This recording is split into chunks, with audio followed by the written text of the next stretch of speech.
ناصر شکریہ.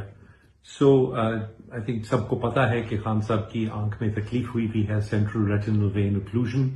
اور ہم نے پہلے بھی سٹریس کیا ہے کہ یہ بہت سیریس بیماری ہے آنکھ کی، اور اس کا بہت جلدی علاج کروانا ضروری ہے اس کی کمپلیکیشنز پریونٹ کرنے کے لیے اور بینائی بچانے کے لیے. یہ بہت ضروری ہے کہ اس کی اسپیشلسٹ ریٹنا کے جو اسپیشلسٹ ہیں ان کے پاس خان صاحب کو لے جایا جائے اور ان کا علاج کیا جائے ان سے، اور خاص طور پہ اس کے پیچھے کوئی اور میڈیکل کنڈیشن اکثر ہوتی ہے جس کی وجہ سے یہ بیماری ہوتی ہے آنکھ میں، تو اس کے لیے بھی ضروری ہے کہ تمام تشخیص اور علاج کی سہولیات فراہم کی جائیں خان صاحب کو. اس کے لیے پہلے بھی آئی تھنک ڈاکٹر فیصل نے کل بھی اسٹریس کیا ہے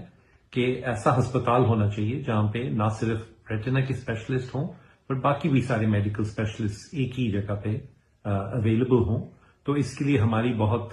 اسٹرانگ پریفرنس یا ترجیح ہوگی کہ شفا انٹرنیشنل ہاسپٹل اسلام آباد میں خان صاحب کو فوراً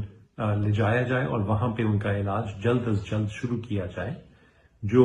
ہم سن رہے ہیں اس کے مطابق خان صاحب کو اس وقت دوبارہ انجیکشن لگوانے کی بھی ضرورت ہے آنکھ کے اندر، اور